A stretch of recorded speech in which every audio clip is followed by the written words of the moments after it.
Hello, beautiful humans. Let's talk about cravings and what each craving to each taste means with what's going on in the body.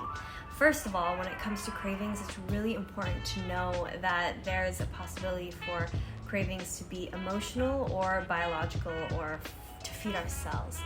It's also important to know that there's irrational cravings and rational cravings. So we start to get to know our cravings and use them as tools to understand what's going on in the body, in the mind, and really give ourselves some ease and grace as we learn what's going on. So the effect a food has on your body corresponds with the taste of the food.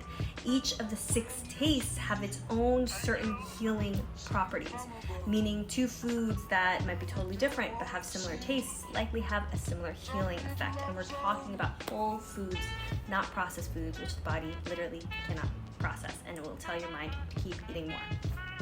So, your tongue is designed to help you choose the taste that your body needs from a medicinal standpoint. It matches your needs. So we're trying to get in touch with the sense of taste from a deeper level, from a level of what my body, my cells are craving. This is why it's so important to tongue scrape in the morning so that you can remove all the bacteria that's been pushed up out of the body through the tongue in the morning and have a clean reset for your taste. It's super important. So the first taste that we'll talk about is sweet taste. Sweet taste. Ooh, sweet taste. Okay, if we're craving sweet from an emotional standpoint, let's get real. The sweet craving could likely mean that you're craving compassion, that you're craving sweet, emotional sweetness, being loved and held. So if you're craving sweets often, can you ask yourself, are you receiving love and compassion? Are you giving love and compassion? Do you feel these emotions truly from a place that's going to satisfy this craving of sweetness or not? Check in. What about the feeling of being grounded, feeling heavier, right? A lot of sweet foods contribute to feeling of heaviness, grounding, right? So, are you grounded? Are you craving sweets during the workday because, working on the computer will lead to feeling airy, feeling vata, feeling air in space? The computer is drying in that effect and takes us up in space. So if that's when you're craving in the middle of the day, like instead of going for the sweet taste, maybe your body wants to feel grounded. Is that and heavier? Is that actually what the sweet craving is trying to tell you? There's also the idea of a balanced craving for sweet, like, oh, okay, I want to feel nurtured and I want to feel heavier, and this is an intentional choice that I'm making to lean for the sweet food. Or if I already have the love and am feeling quite heavy physically, I've already eaten, but are still craving it, then it turns into an excess, which is like clawing, right? This feeling of possessiveness, too much, right? This would be an excess of sweet taste. From a biological standpoint, cravings of sweet might mean you're protein deficient. So if you're craving a lot of sweets, ask yourself, when was the last time I had a meal which was high in protein? Maybe you do eat meat, like clean meats, or maybe you have some nuts, ideally soaked nuts or toasted instead of raw, because those are quite difficult for the body to digest unless you know you have a really strong digestive system, or well-cooked and spiced beans with some grains, right? Because together they make a complete protein. Also, from a biological standpoint, craving sweets could mean that your metabolism's low, and we need to boost that up with, again, spices.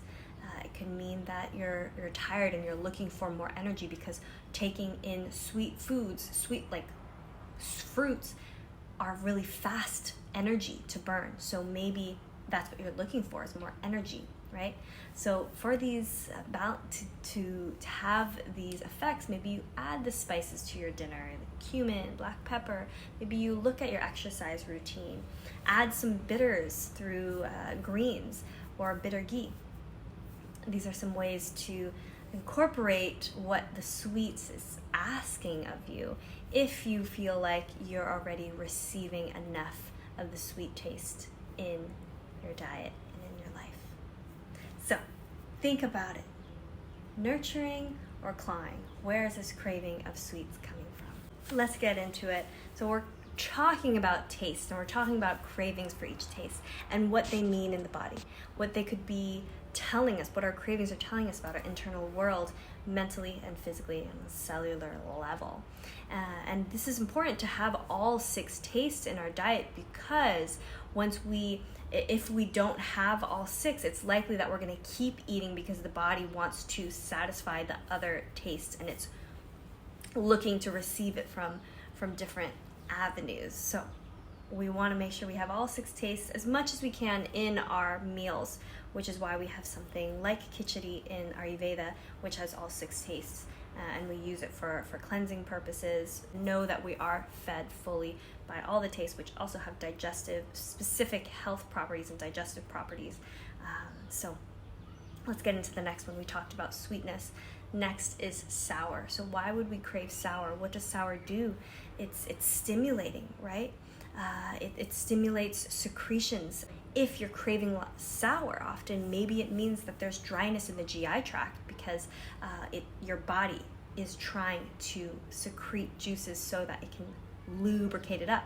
So maybe you need more hydration. This would be a rational craving for sour. And you can ask yourself, right? Like, if you're drinking a lot of water, and have a lot of sour in your diet, and you're looking at your pee, and your pee is a light yellow, which indicates healthy hydration, then are you over craving the sour?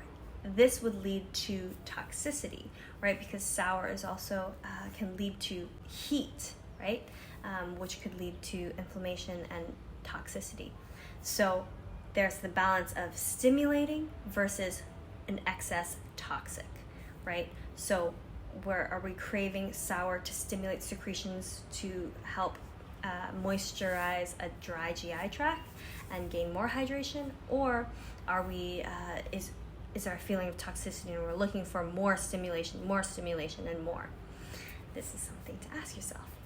Maybe you need more energy. If you're craving sour, maybe again it's craving this stimulation, it's more energy. There could be a need to flush out the glands and move fluid, so maybe there's a feeling of stagnation. Again, that energy feeling. Sour can help stimulate and flush, right? Again, secreting those juices for the flushing effect.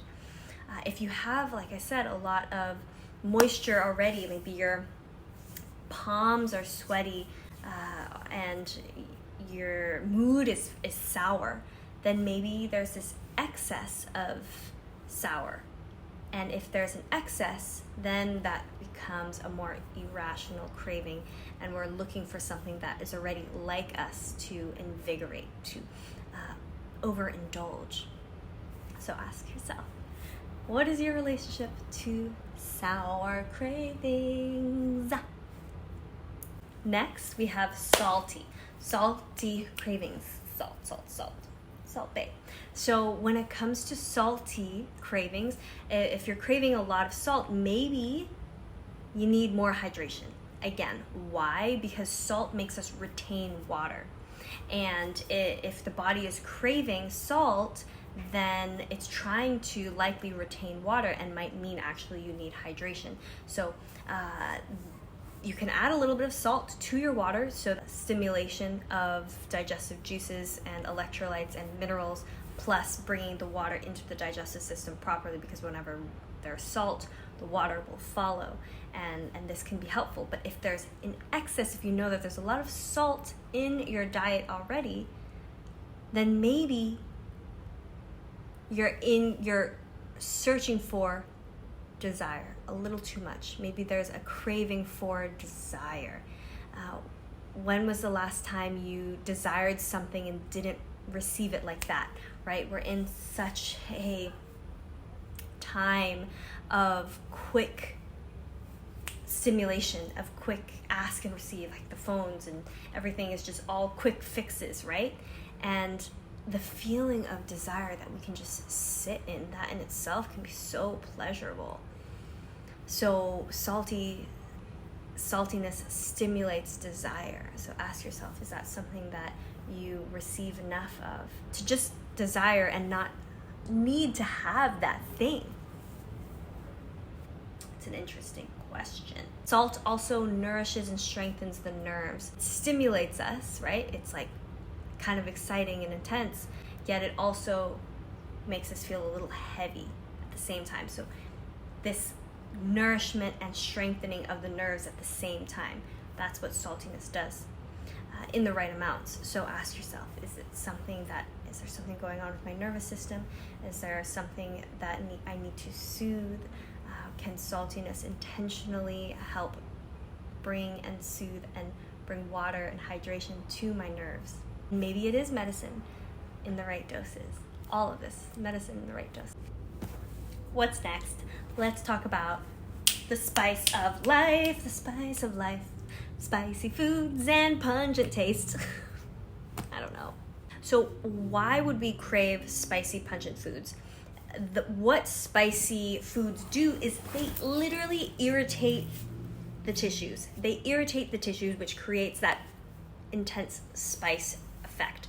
They increase the heart rate. So someone who tends to be more sedentary, who doesn't get moving a lot, right?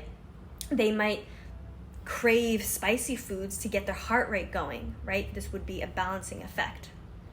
Also, someone who tends to feel quite bored with life or doesn't go out and do different crazy things, wild things, right? They might be going to food and spicy foods to bring in that pizzazz, bring in that fire, bring in that spark, bring in something fun, right? Stimulating. So it's also important to know that because spicy, pungent foods, they do irritate the tissues, we want to balance them out when we're having spicy foods with something that's also soothing or cooling, so that if we have too much pungent foods, that doesn't lead to inflammation. But we can use it if we're like, ooh, okay, let's get the heart rate going, let's heat up, especially during the cold times of the year. Spicy foods, why are you craving them?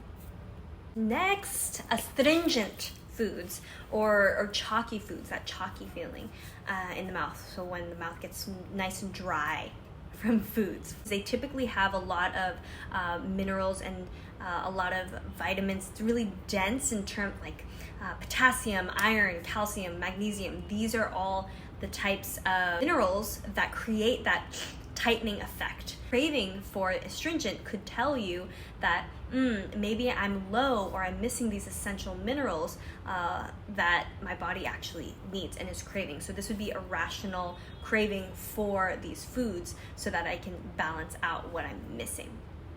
Also, astringent foods, they again, that like that tightening, the tightening of tissues, right? It helps to tighten anything that's like flabby, right? So maybe the body is craving more that tightness, that tone, right? It's helpful for the skin, the muscles that might lack tone, so it might be that you're craving. It's also cooling for inflammation. So if there's a craving for it, I'm all talking about when it's rational, right? If maybe there's inflammation in the body and you're looking to cool that inflammation, because astringent will help do that, kind of like hibiscus tea, right? It absorbs excess moisture as well. So cleansing the mucous membranes, it could be cleansing of toxicity like ama or undigested food, right?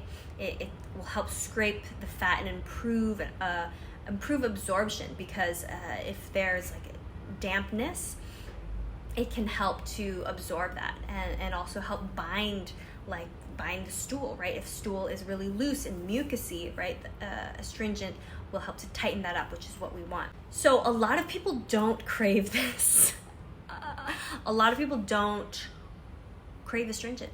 That might mean that there's a blockage in proper communication with your cells to your cognition, or you just don't have the awareness of what these tastes do for the body, which is why we're having this conversation. So that the more you know, then the more you can start reading your cravings.